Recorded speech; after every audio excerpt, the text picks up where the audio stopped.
এসআইআরে কাদের লাভ হবে কাদের ক্ষতি হবে এই প্রশ্নই ভাবাচ্ছে বঙ্গবাসী এবং দেশবাসীকে।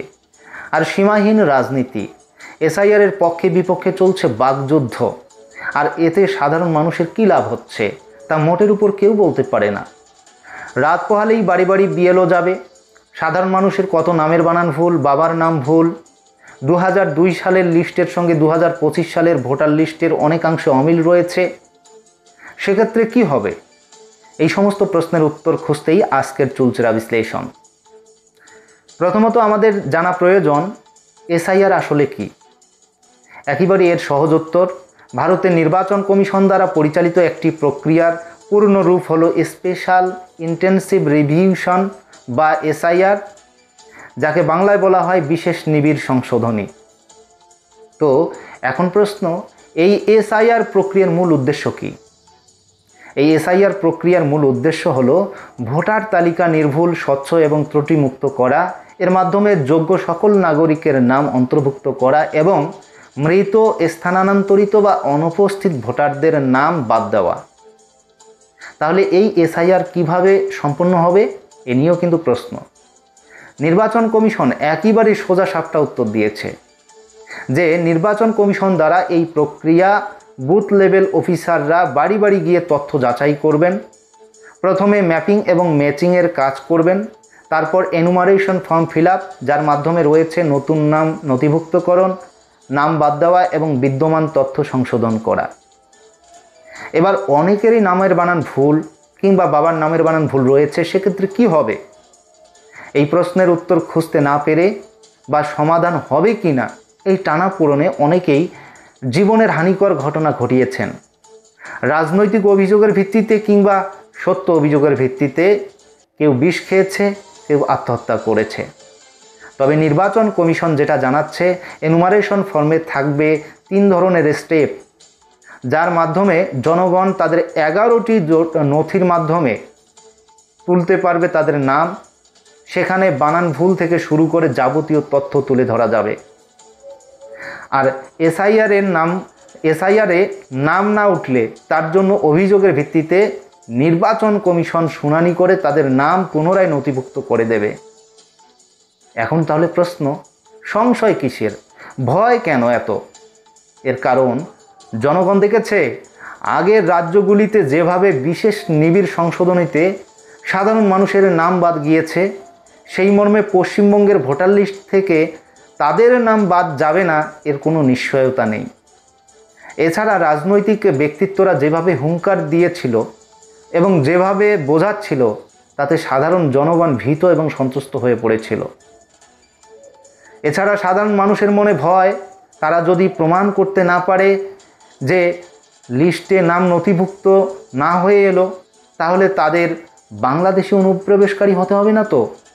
এ কারণেই সাধারণ মানুষের মনে এত ভয়। এছাড়াও সাধারণ মানুষের মগজে এখন তাদের কাগজের অঙ্ক চলছে, তার কাছে কতটা কাগজ সঠিক রয়েছে, কতটা কাগজ নেই ইত্যাদি দিন রাত তারা কল্পনা করে চলছেন, ফলে তারা আতঙ্কিত হয়ে পড়ছেন। এখন প্রশ্ন, যারা এদেশীয় নাগরিক, তাদের নামের বানান ভুল থাকুক বা বাবার নামের বানান ভুল থাকুক, তাদের এনুমারেশন ফর্ম ফিল আপে কী কী নথি লাগতে পারে? এর উত্তরে নির্বাচন কমিশন 11টি নথির উল্লেখ করেছে। 1 নম্বর নথি, আপনি রাজ্য বা কেন্দ্রীয় সরকারের কর্মচারী বা অবসরপ্রাপ্ত কর্মী হলে সেই সংক্রান্ত নথি দিতে হবে। 2 নম্বর, যারা 1987 সালের 1 জুলাইয়ের আগে জন্মেছেন, তাদের সেই সংক্রান্ত যে কোনো তথ্য দিতে হবে। 3 নম্বর, 1987 সালের পর জন্ম হওয়া ভোটারদের দিতে হবে শংসাপত্র, অর্থাৎ জন্ম শংসাপত্র দিতে হবে। 4 নম্বর, থাকতে হবে ভারতীয় পাসপোর্ট। 5 নম্বর, জমা দিতে হবে স্বীকৃত বোর্ড বা স্বীকৃত বিশ্ববিদ্যালয়ে দেওয়া শিক্ষাগত যোগ্যতার শংসাপত্র, এক্ষেত্রে মাধ্যমিকের সার্টিফিকেটও চলতে পারে। 6 নম্বর, দিতে হবে রাজ্য সরকার প্রদত্ত বাসিন্দা শংসাপত্র বা ডোমিসাইল সার্টিফিকেট। 7 নম্বর, কেউ যদি বনাঞ্চলে থাকেন, সেক্ষেত্রে বন দপ্তরের প্রদত্ত শংসাপত্র দিতে হবে। 8 নম্বর, কেউ যদি সংরক্ষিত সম্প্রদায়ের হন, অর্থাৎ SC ST OBC, তো তারা সেই সংক্রান্ত নথি প্রদান করবে। 9 নাম্বার, এনআরসি শংসাপত্র দিতে হবে যদি সংশ্লিষ্ট রাজ্যে এনআরসি হয়ে থাকে। 10 নাম্বার, জমা দেওয়া যেতে পারে রাজ্য সরকারের প্রদত্ত ফ্যামিলি রেজিস্টার। 11 নাম্বার, জমি থাকলে তার নথি কিংবা তার দলিল বা পর্চা জমা দিতে হবে। অবশ্য কারো যদি শেষবার এসআইআর হওয়ার পর প্রকাশিত চূড়ান্ত ভোটার তালিকায় নাম থাকে, অর্থাৎ বাংলার ক্ষেত্রে 2002-03 সালের ভোটার তালিকায় নাম থাকে, সেক্ষেত্রে এই সব নথি দেওয়ার কোনো প্রয়োজন নেই। নির্বাচন কমিশন জানিয়েছে, আজ পর্যন্ত যাদের নাম ভোটার তালিকায় অন্তর্ভুক্ত হয়েছে তারা সকলেই এনুমারেশন ফর্ম পাবেন। যারা এনুমারেশন ফর্ম জমা দেবেন তাদের সকলের নাম খসড়া তালিকায় উঠবে। আপনাদের মনে রাখা প্রয়োজন যে এই এসআইআর যে হচ্ছে, এই এসআইআর আসলে কি নাগরিকত্ব যাচাইয়ের প্রক্রিয়া? এর উত্তর হবে না। এসআইআর নাগরিকত্ব যাচাইয়ের প্রক্রিয়া নয়, ভোটার যাচাইয়ের প্রক্রিয়া। নাগরিকত্ব যাচাইয়ের প্রক্রিয়া হলে সকলের কাছে নাগরিকত্বের প্রমাণ চাওয়া হতো, যেমনটা হয়েছে এনআরসি এর ক্ষেত্রে অসমে। এক্ষেত্রে কিন্তু এখানে তা হচ্ছে না। 2002-এ আমাদের এখানে এসআইআর হয়েছিল, সুতরাং তারা অলরেডি ভোটার হিসাবে প্রতিষ্ঠিত। সে কারণে কারো নাম 2002-এর লিস্টে থেকে থাকলে তাকে আর কোনো ডকুমেন্টস দেখাতে হবে না। এমনকি তার সন্তান সন্ততি কিংবা নাতি নাতনি বর্তমানে ভোটার হলেও তাদের কোনো ডকুমেন্টস দেখাতে হবে না। তাহলে আপনাকে কি করতে হবে? অবশ্যই অফলাইনে করলে একটি ফর্ম ফিল আপ করতে হবে। ফর্মটি বিএলও আপনাকে প্রদান করবে, আর একেই বলে এনুমারেশন ফর্ম। আর এই ফর্মে আপনার বর্তমান ভোটার কার্ডের ডিটেলস প্রিন্টেড হয়ে আসবে। আপনাকে শুধু ফর্মের বাম দিকে যে ছকটি আছে তাতে 2002-এর এসআইআর অনুযায়ী নিজের নাম, AC part number, serial number, epic number ইত্যাদি এর জায়গা ফিল আপ করে জমা দিলেই হবে। কোনো ডকুমেন্টস অ্যাটাচ করা লাগবে না বা কোনো ডকুমেন্টস দেওয়ার দরকার হবে না। আর যদি 2002-এর এসআইআরে আপনার নাম না থেকে থাকে, যদি বাবা মা ঠাকুরদা ঠাকুমার নাম থেকে থাকে, তাহলে ফর্মের ডান দিকে 2002-এর এসআইআর অনুযায়ী তাদের নাম, AC part number, serial number, epic number ইত্যাদি লেখার জায়গা রয়েছে। সেখানে ফিল আপ করে নিজের সাথে কী সম্পর্ক রয়েছে সেটা লিখে দিলেই হয়ে যাবে। আর নতুন করে সেখানে কোনো ডকুমেন্টস আপনার দেওয়ার প্রয়োজন নেই। আর যদি অনলাইনে করেন তাহলে বিএলও অ্যাপের মাধ্যমে কিংবা নিজেরাই অ্যাপটি ডাউনলোড করে অথবা ইসিআই প্রদত্ত ওয়েবসাইটে গিয়ে এই কাজটি করতে পারেন।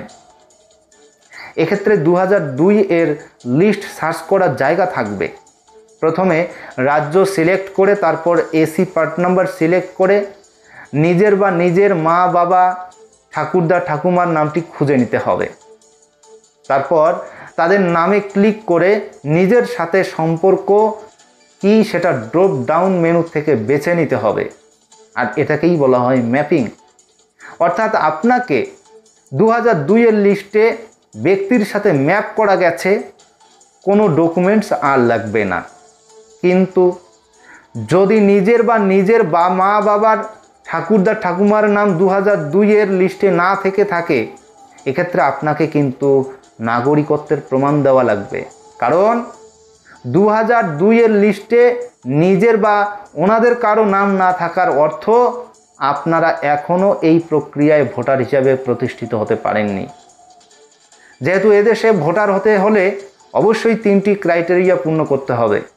প্রথম ক্রাইটেরিয়া, দেশের নাগরিক হতে হবে। দ্বিতীয়ত, পার্মানেন্ট রেসিডেন্ট হতে হবে। তৃতীয়ত, 18 বছরের ঊর্ধ্বে বয়স হতে হবে।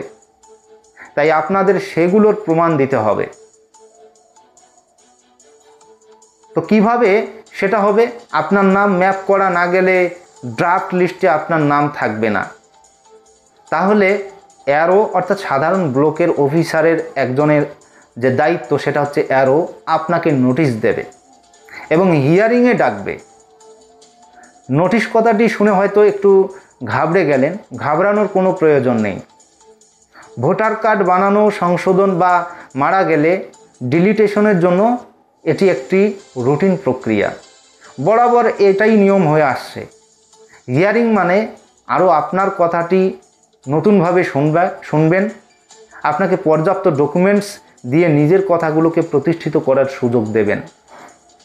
যাই হোক, এক্ষেত্রে 1/7/1987 এর জন্ম হলে, অর্থাৎ 1/7/1987 সালের আগে যদি জন্ম হয় তাহলে সেই সপক্ষে আপনার ডকুমেন্টস দিতে হবে।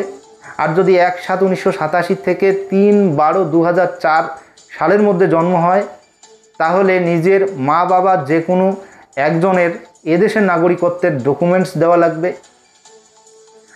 অথবা 4/12/2004 এর পর যদি জন্ম হয় তাহলে নিজের এবং নিজের মা বাবা উভয়েরই নাগরিকত্বের ডকুমেন্টস দিতে হবে। তবে সাধারণ মানুষ এখনও বুঝতে পারছে না যে কে ঠিকভাবে বোঝাচ্ছে আর কে ঠিকভাবে বোঝাচ্ছে না, অর্থাৎ কে ঠিক কে বেঠিক, কোনটা সত্য আর কোনটা মিথ্যা। তবে আমি বিশেষভাবে অনুরোধ করব, কেউ ভীতি সন্ত্রস্ত হবেন না। সময় হলে যা হওয়ার তাই হবে।